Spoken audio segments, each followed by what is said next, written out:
It's the early morning of February the 28th, 1994, and 6 volunteer pilots are on a bombing mission in violation of a NATO no-fly zone. The leader of the flight is pilot Ranko Vukmirovic from the Bosnian Serb Air Force. He and his men are in Yastreb J-21 jets, which are no match for the NATO F-16s in speed, maneuverability, or weapons.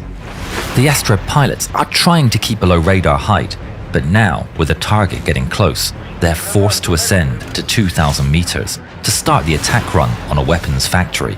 In doing so, the aging Serbian jets light up the watching NATO radars. 50 miles away, 2 patrolling F-16s are informed of the J-21's presence. Black Flight, you have 6 bogies. BR AA-320 for 52 at 7,000. Flanking. Copy that. The F-16s bank towards the target. In an attempt to shorten the war, NATO has set up a no-fly zone, and the F-16s have been sent on a route to intercept. Vukmirovic gets a visual on his target and arms his bombs. The flight positions themselves in pairs, one after the other, when suddenly a transmission comes through the radio. A pit grows in Vukmirovic's stomach. He can clearly see the trails of the 2 American Air Force jets dead ahead of them. He takes a deep breath. In previous missions, the American jets have only watched and warned the enemy, but not engaged. Vukmirovic knows if the F-16s had wanted to shoot him, they could have done so from miles away. But his eyes go wide as he sees the 2 F-16s approach at breakneck speed and roar through and past the Bosnian Serb flight. Jesus! Did you see those old Yugos? Despite the show of force, the Serbian pilots are not distracted and keep their eyes on their objective. The Yastrebs are old tech and still use optical sights. And as the target drifts into the crosshairs, the aging planes release and drop their rudimentary but effective 550-pound bombs on target, striking them from different directions. They dropped bombs. Understood. You're clear to engage. Weapons free. Roger, moving to engage. This is gonna be shooting fish in a barrel. At the very rear of the formation, pilot Zlatan Sirnalic watches the last of the bombs strike. The 6 J-21s turn back towards their airbase, but their speed is no match for the F-16s, who sweep in behind them, lining up their sights on the very rear of the formation. The pilot switches to air-to-air mode and selects an AIM-120 missile on his right display computer. On his head-up display, a box designates the target. The F-16 pilot gets a lock and presses the weapon's release button. Box 3. The missile flies off from the wingtip. The AIM-120 AMRAAM radar-guided missile fires and locks onto the running J-21's radar signature, rapidly approaching its target. Sirnalic is scanning the skies for the Americans when he sees an enormous flash. He wonders if he's been hit, but then he sees the explosion on his wingman's left wing, immediately shredding half of it off.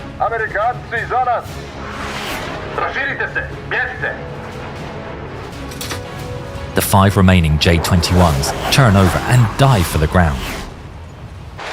One of the F-16s gives chase, following them all the way down into the valleys between the Bosnian hills. Each pair of J-21s goes its own way, leaving Sirnalic completely on his own. He frantically looks over his shoulder as he flies through the terrain, catching the terrifying sight of an American fighter hot on his heels.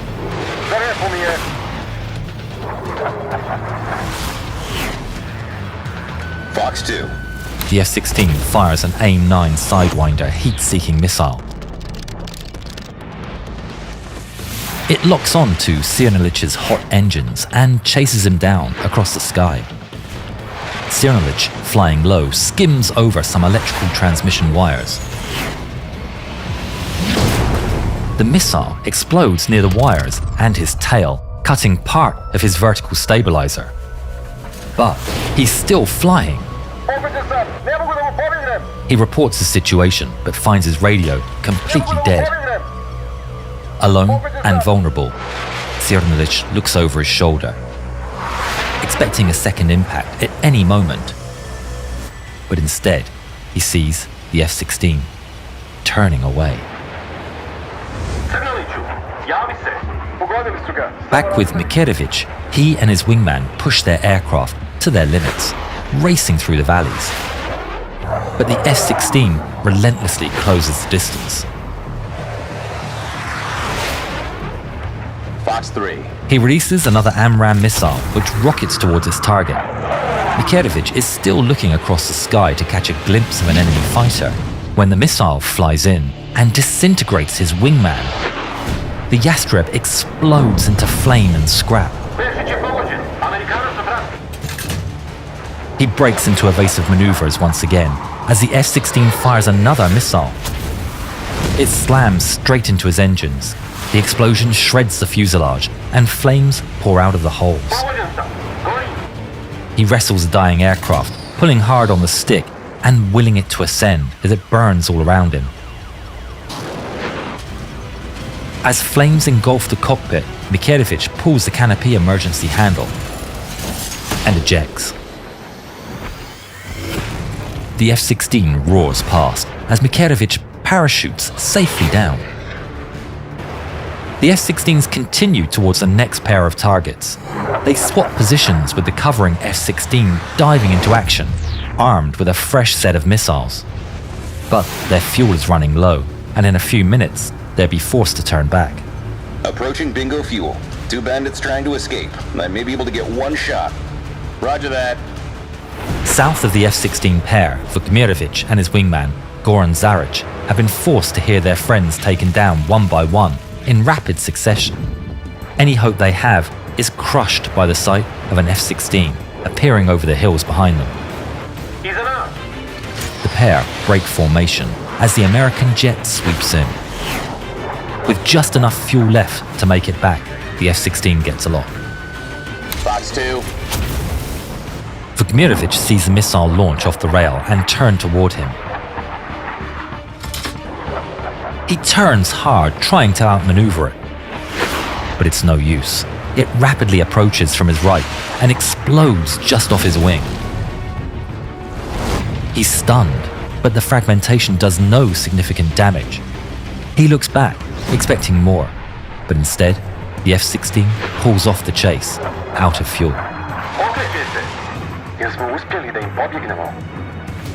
But NATO command has dispatched 2 more F-16s.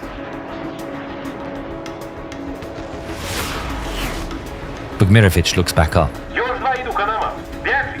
The 2 J-21s scramble for speed, diving down as far as they dare into the valleys. They skim the treetops, racing between the hills, with the F-16s all the while shadowing them and keeping up. They look over their shoulders to see the F-16s closing the gap. There's nothing they can do to come out on top.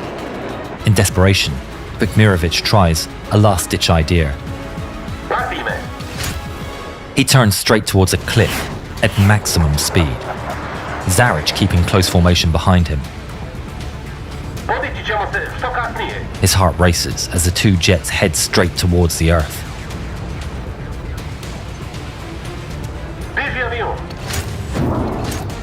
The 2 pilots pull their controls as hard as they can. Zaric is crushed down by the G-forces as the ground rapidly approaches his windshield.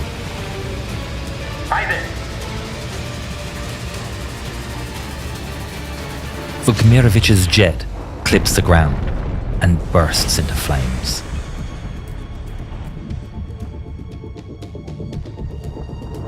Zaric looks back. There's no parachute.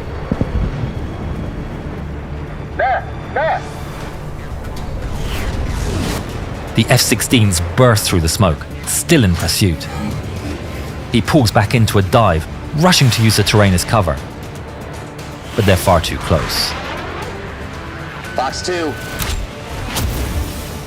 The missile closes the gap and explodes into Zaric's tail.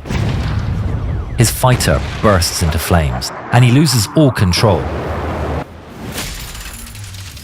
He releases the canopy and ejects, but he's far too low.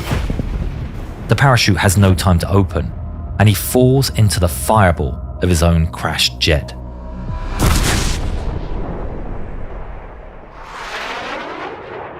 Splash 1. There's another bandit on the radar. Engaging. The F-16s leave the scene and catch up to another J-21 flying low over the countryside. It's Cernalic, limping his damaged jet home to safety. He's keeping an eye on his gauges when an F-16 roars past. He's filled with dread and immediately pulls on the stick.